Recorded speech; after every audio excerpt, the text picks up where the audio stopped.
Perhaps an Elton John or something. I don't know. One guy we don't want to speak about Elton John. One guy we do want to see is Vincent D'Onofrio in the MCU. That's the next topic we're going to be talking about. We've talked about this guy for quite a long time. I'm not even going to think about Elton John in my head right now, John. Not after 3 weeks, 4 weeks ago. I'm a rockin' man. Yeah, rockin' man, burning out a fuse out here alone. Okay. This is kind of from Screen Rant. I'll let you get that out of your system, John. How Spider-Man 3 can bring Vincent D'Onofrio's Kingpin to the MCU. We were talking about this not that long ago, John. We were talking about Daredevil, etc. The Netflix stuff that always wanted to be part of the MCU and hanging on to its coattails. And the MCU, but they're always trampling on its fingers, telling it to get off its coattails. Mm-hmm. But the event, the MCU's multiverse opening in Phase 4 could prove that the perfect, I don't know what that was, prove the perfect chance for Vincent D'Onofrio. I can say D'Onofrio, but I can't say prove. Kingpin's to find his way into the upcoming Spider-Man 3. Now, John, it's possible for Vincent D'Onofrio's version of Kingpin to be added into the MCU's sprawling continuality with Spider-Man 3. D'Onofrio's Kingpin was often simultaneously sensitive and dangerous, making for a special brand of tension in the cancelled Daredevil series. Yeah. The show, which ran for 3 seasons, was part of Netflix now abandoned Marvel Universe, and since it ended, the actor has been vocal on Twitter about his interest in taking the character to the big screen. Given D'Onofrio's widely applauded performance as the complicated supervillain, many fans would approve of his Wilson Fisk joining the Marvel Cinematic Universe. Interestingly, of course, Kingpin was introduced in the comics as an adversary opposite Spider-Man before he moved on to facing other Marvel heroes. Mm-hmm. So the link would make sense, and with Spider-Man in the MCU tied to New York, having the villain with similarly close ties to the city who could be set up as its defender against the presumably evil vigilante would also fit the MCU. Well, John, we're talking about you talked about who was it played Doc Octopus again? It was Alfred Molina. I think that's opened up the doors. I called him Alfredo for everything. What one point? Alfredo Molina.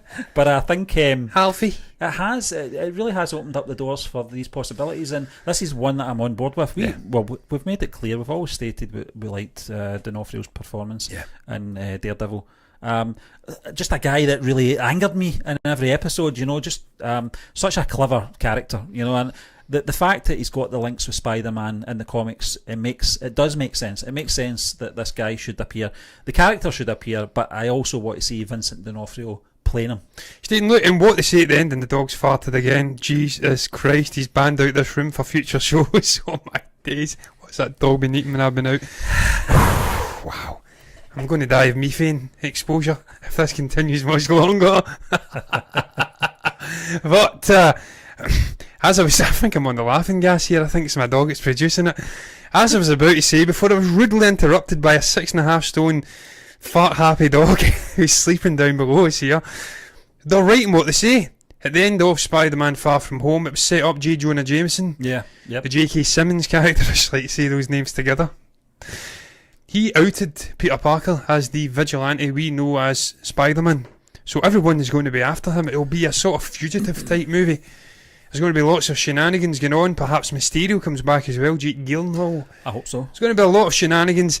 They're right. He could be the defender of New York in this story. The defender of the city. Trying to go after Spider-Man, Peter Parker. Now he's aware of his identity. And I can't think of a better actor to come in than Vincent D'Onofrio. He was brilliant in the Netflix series.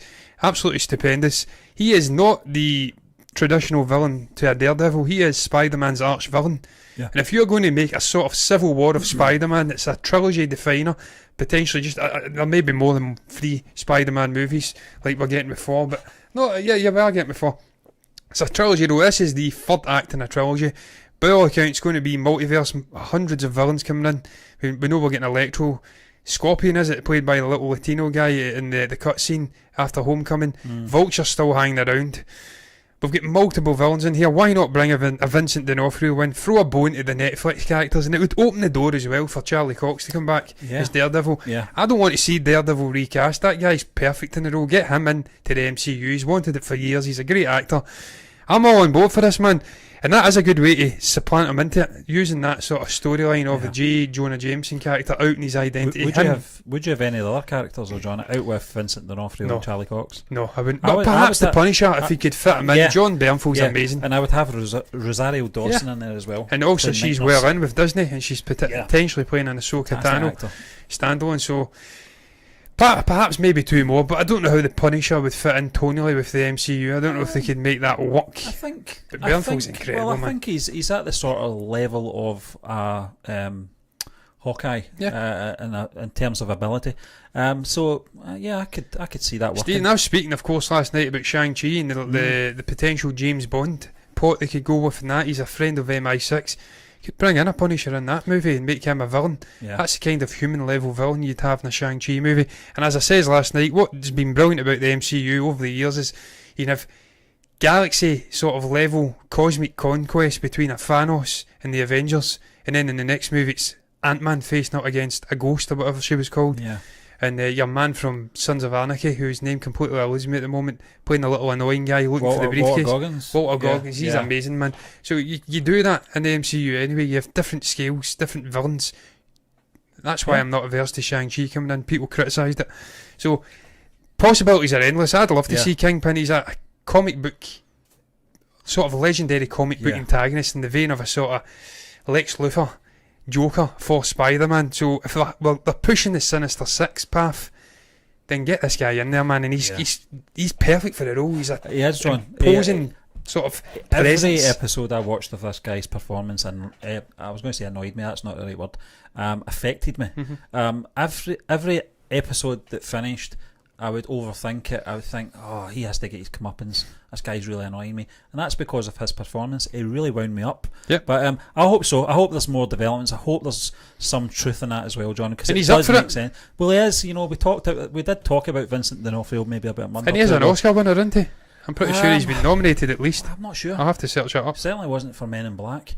More. He's a fantastic actor. He's an amazing actor. Has he been nominated? Let's find out. I'll let you do that, John, because I'm going to move on to the next topic anyway.